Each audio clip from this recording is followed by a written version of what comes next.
my name is Jana. Welcome back to Amicably Yours.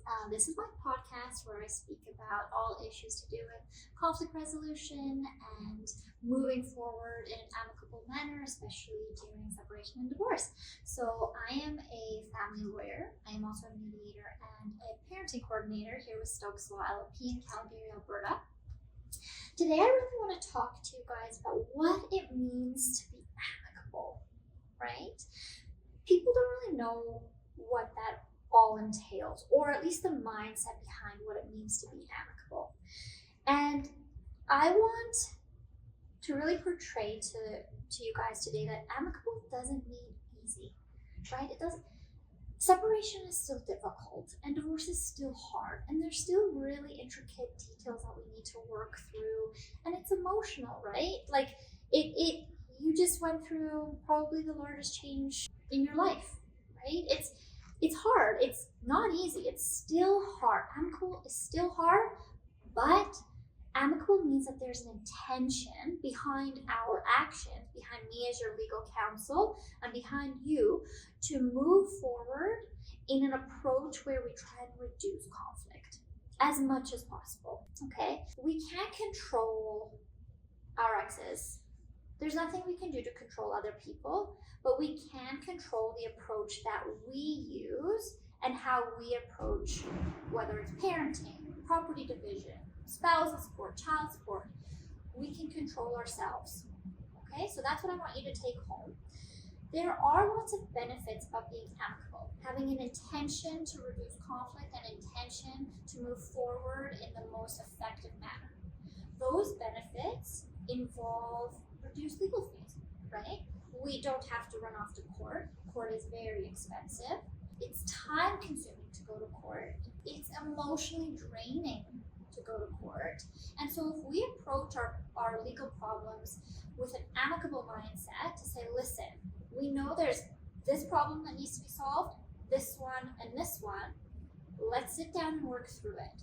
Let's come up with a game plan that works for everybody, something you both can live with, okay? I'm not asking you to completely take your emotions out of it, because that'll never be the case, but it's to have the intention to resolve conflict.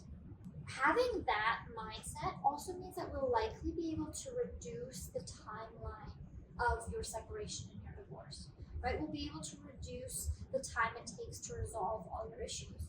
If all the parties sit down and they say, okay, we need to resolve parenting, let's talk about it and let's come up with a game plan today. That's going to save us so much time than getting a parenting trial in a year or two, because that's how long it takes to get trial dates. Resolving matters amicably, for example, parenting, it will always result in a much more positive co-parenting relationship when this process is done. Bringing urgent court applications, running to court, being contentious, being very argumentative, not listening to the other side, not understanding their perspective, that is just going to cause hurt feelings later down the road, right? So if we can deal with our problems in the most effective manner, you and your ex will be able to maintain your relationship in the best way you know how. You are going to have to communicate and co-parent until your children are at least 18, if not older, right? So we might as well try and save that relationship so that it's easier for you both, but also it's in the best interest of the children to see that their parents get along. Approaching legal problems with an amicable mindset also ensures that there's less emotional burnout. If we sit down and we practically work through our issues, there's still going to be emotions, but it's not going to be as emotionally draining as years of battling and years of court appearances and years of questioning and contentious correspondence between counsel. It's the idea that we should try and resolve your problems as quickly and efficiently as possible with the mindset to help keep your relationship as intact as possible, particularly if there's children involved. I want to talk to you guys about the idea of equanimity. Okay, equanimity is the state of mental and emotional stability, composure, and balance, especially in difficult situations. It's the ability to remain calm, even-tempered, and non-reactive when faced with stress, pain, or challenging emotions without being overwhelmed. And that is the approach that we try and take when we try and resolve our matters amicably. It's about having inner peace and stability that allows you to respond with clarity rather than being swept away by feelings like anger, fear, or anxiety. Okay? It's taking a step back, calming things down, and being able to respond much more even-tempered and practical. Being practical. Conflict really escalates during a divorce because people's identities shift, right? Maybe for the last 10 years, most of your identity has been a wife to Tom, right? A husband to Susan, okay? Now all of a sudden, that large part of your identity is gone. And it's shocking, right? You have to redefine yourself. You have to find a new identity. And that's a big conflicting issue inside of you, which then portrays outward. Another reason why conflict escalates in divorce is that there's this fear of the unknown. You've been used to a certain lifestyle, a certain way of living, a certain house, a certain routine for the last 10 years, for example, and now all of a sudden your world is turned upside down. That causes conflict. It's scary when you don't know what's coming or what your life will look like. And it's also no surprise that conflict in divorce is caused by the financial stress of divorce. Now, we used to have this nice pocket of, money, we'll just call it money. And now we have to divide it. And now each person feels like they have less. And now we have to support 2 households, and you each have to support your kids. And we're taking a larger chunk, and now we're having to put it to work in 2 households. And it just doesn't feel the same, and it causes a lot of stress for couples. And so another reason why people develop a lot of conflict during this process is that they feel unheard or misunderstood, right? And this comes into play with perhaps who left who or whose decision it was, and the other party might feel misunderstood, or the party leaving feels misunderstood, and there's a disconnect. And that causes conflict because the other one person can't imagine why their life is being turned upside down, and the other one can't imagine why they shouldn't leave, right? Like, there's so many emotions, and each person's take on the situation is different, and perspectives are different. And that's one thing we realize is you can't change somebody's perspective. It's theirs. It'll always be theirs. You have yours. Yours is what yours is. And so that's a real driver for conflict as well during this process. And then lastly, I just want to say that another reason conflict arises is perhaps old relationship patterns, such as forms of abuse. They might resurface, right? So now that feelings are hurt, perhaps anger and aggression comes out, or perhaps more control over finances, and these types of factors just cause tons of conflict between the parties that need to be toned down, and then we need to actually deal with the problem before us. So how do we go about dealing with problems or conflict amicably? Okay, I have a few approaches that I want to discuss. So the first way is to approach this separation or this divorce as a business transaction, right? It's transactional. Think of it as a business approach, okay? So we want to treat the discussions like joint problem-solving meetings, not an emotional battlefield, right?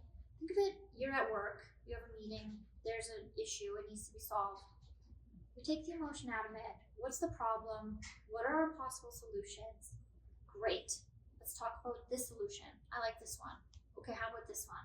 Right? Let's really put our minds, take out the emotion as much as possible, and have the mindset that we're here to solve a problem.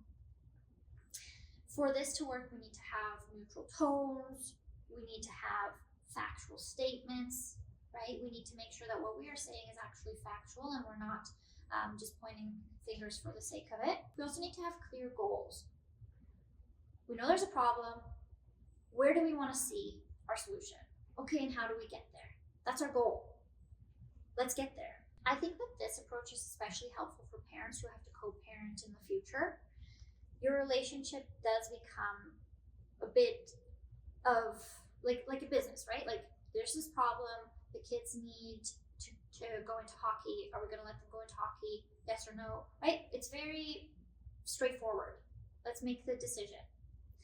Okay, so that's the first way we can approach our discussions. The second way is what I like to call the Goldilocks principle, and it's something that I've written about previously.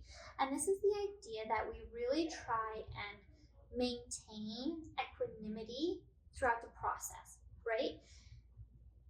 We don't want what's too hot and reactive. We don't want what's too cold because people shut down. We want an environment that's just right, that's regulated. We don't want people to explode with emotion. We don't want people to be disengaged. We want both people to come to the table, to be there in a headspace where they can solve problems and they can see that there needs to be a solution and they have an idea of how to get there. So that's what we really want. The equanimity part means that we really try and stay grounded, we try and stay responsive, and we try and stay stable. Now, Heidi helps us here, right? Because emotions are still part of it. So it's really nice to have a divorce coach or somebody who's helping us regulate our emotions or dealing with our emotions. And therapists are great here too. Both really key resources. Then the third approach we have to solve these conflicts is to focus on our interests and not positions. This is where we frame our discussions around what you need. What do the kids need, right? What are your interests? What would you like to see? It's not, I want. I don't want you to have the house. I want the house. I don't want, whatever. It's about, I believe that the children need stability. And I think it would be great if one of us kept the house, right? Or maybe it doesn't have to do with kids. Maybe it's, I need to know that our pets, our dogs, have a yard. And so that's my interest. My interest is making sure that there's space for them and they have enough room to run around. Okay? If we need to go to mediation, right? These discussions can all take place in four-way settlement meetings, but they can also take place at mediations. And so if we go to mediation, you'll see that mediators often do reframe the discussion into an interest versus position approach, right? What are the deep-rooted reasons of why you are asking what you're asking for? And I find that when we do pull those interests out of both parties, you'll see that often your interests do overlap. This is particularly true with kids. Both parties want what's best for the children. And so they'll be able to see, oh, you actually have the exact same interests that I do. Great. We're actually very similarly on the same page. Like, we're actually not far apart. It's just how do we get there? What's the best solution? And so that's a great way to try and reduce the conflict as well when we're trying to resolve amicably our separation or divorce issues. Okay, so I hope that was helpful. Just to recap, amicable doesn't mean that it'll be easy, right? It's still going to be hard. Everything that we're going to talk about is going to be hard because it's a change in your lifestyle. It's a change from what you're used to. There's going to be a new normal. But it means that we approach our conflicts with the intention to maintain equanimity, with the intention to see that here's the solution, how do we get there, with the intention of regulating our emotions to know to have the discussion like a business discussion, to say, okay, here's some solutions. This is how we should get to our goal. And there's many different outcomes to certain issues, and I want that to be made clear as well, right? The other side might have a different interest than you, and that's okay. We're going to see how we can make it work where both of your interests align in the final resolution. Okay, well, that was my episode on what it means to be amicable, and I hope that was helpful. See you later.